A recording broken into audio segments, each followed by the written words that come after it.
Hello everyone, आप सभी का करेंट अफेयर्स 360 में स्वागत है। उम्मीद करता हूँ आप सभी लोग बहुत अच्छे होंगे। तो आज के इस वीडियो में हम पढ़ेंगे 6 अगस्त 2020 के करेंट अफेयर्स। इसी के साथ ही अगर आपको इस लेक्चर का पीडीएफ फाइल डाउनलोड करना हो तो आप डिस्क्रिप्शन में दिए गए टेलीग्राम चैनल को ज्वाइन करके पीडीएफ फाइल डाउनलोड कर सकते हैं। तो चलिए चलते हैं आज के पहले क्वेश्चन की ओर। तो पहला क्वेश्चन है, हाल ही में किस केंद्र शासित प्रदेश ने ई ज्ञान मित्र ऐप लॉन्च किया है?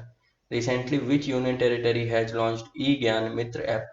तो हाल ही में दादरा एंड नगर हवेली और दमन दीव के अंदर ई ज्ञान मित्र ऐप को लॉन्च किया है। तो अगर बात करते हैं ई ज्ञान मित्र ऐप को क्यों लॉन्च किया गया है, तो ई ज्ञान मित्र ऐप को लॉन्च करने के पीछे मेन रीजन यही है ताकि स्टूडेंट्स जो हैं वह ऑनलाइन क्लासेस को अटेंड कर सकें। ई ज्ञान मित्र ऐप के थ्रू स्टूडेंट्स ऑनलाइन क्लासेस के अलावा ऑनलाइन टेस्ट भी कर सकते हैं। तो अगर बात करते हैं दादरा एंड नगर हवेली और दमन दीव के एडमिनिस्ट्रेटर कौन है? एडमिनिस्ट्रेटर आपको पता होना चाहिए, ये हैं प्रफुल्ल खोदा पटेल जी। तो चलिए चलते हैं अगले क्वेश्चन की ओर। हाल ही में किसने आईआईएम सिरमौर की आधारशिला रखी? Recently who laid the foundation stone of IIM Sirmaur? तो हाल ही में हमारे देश के एजुकेशन मिनिस्टर श्री रमेश पोखरियाल निशंक जी ने आईआईएम सिरमौर की आधारशिला रखी। तो अगर बात करते हैं आईआईएम सिरमौर कहाँ स्थित है, तो यह स्थित है हिमाचल प्रदेश के अंदर। हिमाचल प्रदेश के सिरमौर डिस्ट्रिक्ट में आईआईएम सिरमौर बनाया जा रहा है। तो आपको यह भी पता होना चाहिए देश के अंदर टोटल आईआईएम कितने हैं। देश के अंदर टोटल 20 आईआईएम हैं। तो अगर बात करते हैं हिमाचल प्रदेश के बारे में, तो हिमाचल प्रदेश की कैपिटल क्या है? कैपिटल दो है यहाँ की, एक है शिमला और एक है धर्मशाला। शिमला यहाँ की समर कैपिटल है और धर्मशाला विंटर। तो अगर बात करते हैं गवर्नर की, तो हिमाचल प्रदेश के गवर्नर कौन है? गवर्नर है बंडारू दत्तात्रेय। और सीएम कौन है? सीएम है जयराम ठाकुर जी। लोकसभा की हिमाचल प्रदेश के अंदर 4 सीट हैं और राज्यसभा की 3। तो चलिए चलते हैं अगले क्वेश्चन की ओर। हाल ही में नेशनल बैंक ऑफ बहरीन ने डिजिटल परिवर्तन के लिए किस भारतीय आईटी कंपनी का चयन किया है?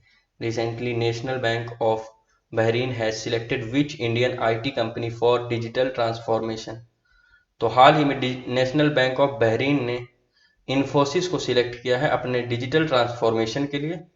तो इन्फोसिस के जो फिनेकल है, फिनेकल आप समझ लीजिए कि इनका एक बैंक, इन्फोसिस का बैंकिंग टूल है, यही यूज किया जाएगा नेशनल बैंक ऑफ बहरीन द्वारा ताकि वह अपने को डिजिटल ट्रांसफॉर्म कर सकें डिजिटल बैंकिंग में। तो अगर बात करते हैं इन्फोसिस की, तो इन्फोसिस के सीईओ कौन है? सीईओ हैं सलील पारेख जी। और इन्फोसिस की फाउंडेशन कब हुई थी? फाउंडेशन हुई थी 7 जुलाई 1981 में पुणे में। अगर बात करते हैं इन्फोसिस के हेडक्वार्टर की, तो हेडक्वार्टर कहाँ इसका है? इसका हेडक्वार्टर है बेंगलुरु में। इसी के साथ अगर बात करते हैं नेशनल बैंक ऑफ बहरीन की, तो यह बहरीन का सेंट्रल बैंक है जिसका हेडक्वार्टर कहाँ है? इसका हेडक्वार्टर है बहरीन की कैपिटल मनामा में। तो अगर बात करते हैं बहरीन की करेंसी क्या है? करेंसी है बहरीनी दिनार। तो चलिए चलते हैं अगले क्वेश्चन की ओर। हाल ही में किस संगठन ने Lokmanya Tilak Swaraj to self reliant India के विषय पर अंतरराष्ट्रीय वेबिनार आयोजित किया? Recently which organisation organised international webinar on the theme of Lokmanya Tilak Swaraj to self reliant India? तो हाल ही में Lokmanya Tilak Swaraj to self reliant India के ऊपर एक वेबिनार आयोजित किया गया था। किसके द्वारा? Indian council for cultural relations. और यह वेबिनार न्यू दिल्ली में ऑर्गेनाइज किया गया था। इस वेबिनार का उद्घाटन किसने किया था? उद्घाटन किया था हमारे देश के union home minister Shri Amit Shah ji ने। तो अगर बात करें इस वेबिनार को क्यों ऑर्गेनाइज किया गया था, यह वेबिनार ऑर्गेनाइज किया गया था on the occasion of 100th death anniversary of great freedom fighter Lokmanya बाल गंगाधर तिलक।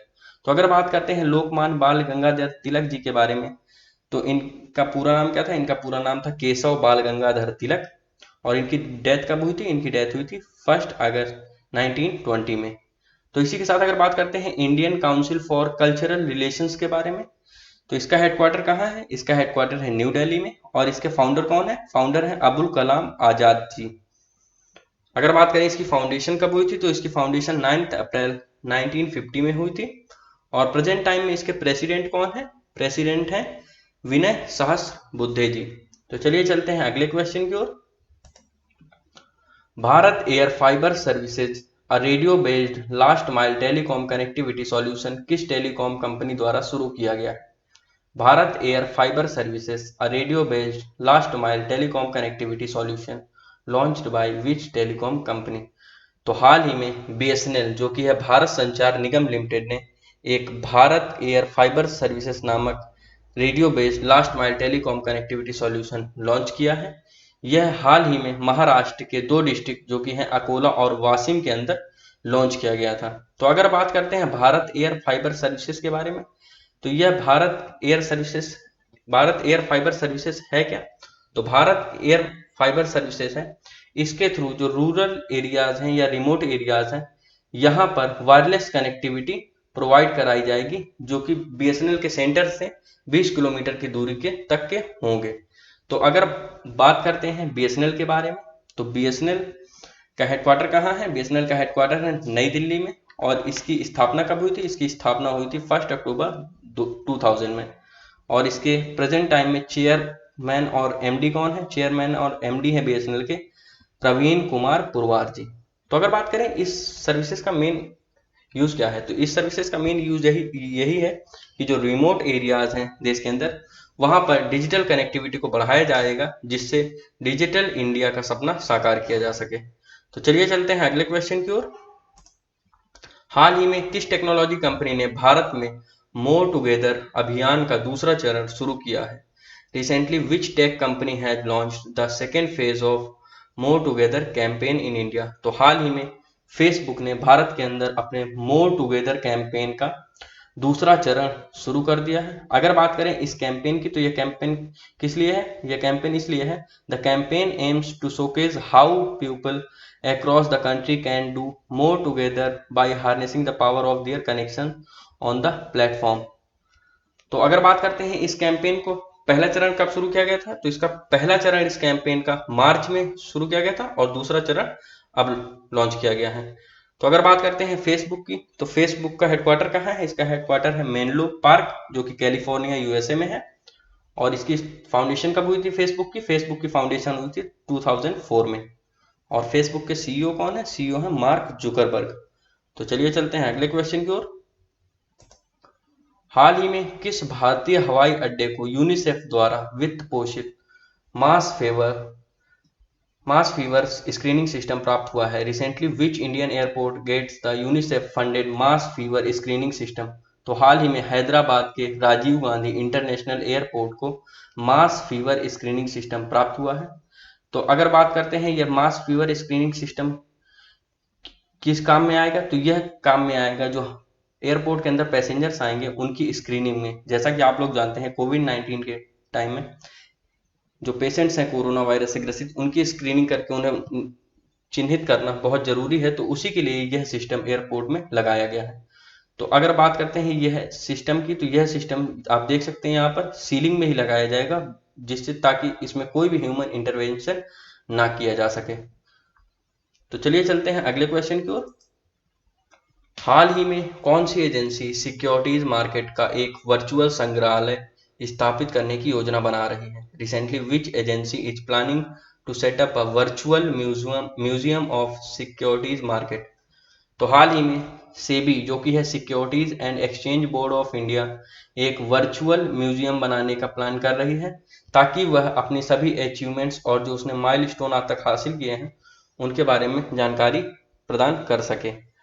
तो अगर बात करते हैं सेबी के बारे में, तो सेबी का पूरा नाम है securities and exchange board of India. और इसकी फाउंडेशन कब हुई थी? इसकी फाउंडेशन हुई थी 12 अप्रैल 1992 में। और सेबी का हेडक्वार्टर कहाँ है? सेबी का हेडक्वार्टर है मुंबई में। अगर बात करते हैं सेबी की चेयरपर्सन कौन है? चेयरपर्सन है अजय त्यागी जी। तो चलिए चलते हैं अगले क्वेश्चन की ओर।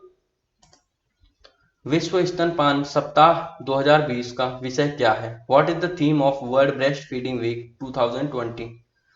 तो 2020 के वर्ल्ड ब्रेस्ट फीडिंग वीक का थीम है support breast feeding for a healthier planet. तो अगर बात करते हैं वर्ल्ड ब्रेस्ट फीडिंग वीक की, तो इसको मनाया जाता है अगस्त माह के पहले वीक में हर साल। और इस साल इसका थीम रखा गया है support breast feeding week for a healthier planet. अगर बात करें इस वर्ल्ड ब्रेस्ट फीडिंग वीक को मनाया क्यों जाता है, तो इसको मनाने के पीछे मेन रीजन यही है ताकि लोगों में जागरूकता फैलाई जा सके कि नवजात जो शिशु होते हैं उनके लिए ब्रेस्ट फीडिंग कितनी अनिवार्य है। उनकी प्रॉपर ग्रोथ और उनकी प्रॉपर इम्यूनिटी के लिए। तो चलिए चलते हैं अगले क्वेश्चन की ओर। विशेष कोड टू विन नामक पुस्तक के लेखक कौन है? Who is the author of the book titled Vishesh code to win? तो इस बुक की लेखक हैं निरुपमा यादव जी। निरुपमा यादव जी ने विशेष कोड टू विन लिखी है और यह बुक 29 अगस्त को रिलीज की जाएगी। इस बुक को पब्लिश कौन कर रहा है? इस बुक को पब्लिश किया जा रहा है ब्लू रोज हाउस पब्लिशिंग द्वारा, पब्लिकेशन द्वारा। तो अगर बात करते हैं इस बुक के अंदर है क्या, तो यह बुक के अंदर जो हमारे इंडियन बास्केटबॉल टीम के कैप्टन हैं विशेष भृगवंशी जी की इंस्पिरेशनल स्टोरी के बारे में बताया गया है। तो चलिए चलते हैं कल के पूछे गए क्विज क्वेश्चन की ओर। तो कल मैंने आप लोगों से पूछा था हाल ही में किस राज्य ने अग्निशमन सेवा ऑनलाइन पोर्टल लॉन्च किया है? Recently which state has launched अग्निशमन सेवा ऑनलाइन पोर्टल? तो हाल ही में उड़ीसा राज्य के अंदर अग्निशमन सेवा ऑनलाइन पोर्टल लॉन्च किया है। यह पोर्टल लॉन्च किया गया है ताकि जो बिल्डिंग की फायर सर्विस सिक्योरिटी को लेके एनओसी होते हैं उनको ऑनलाइन ही हासिल किया जा सके।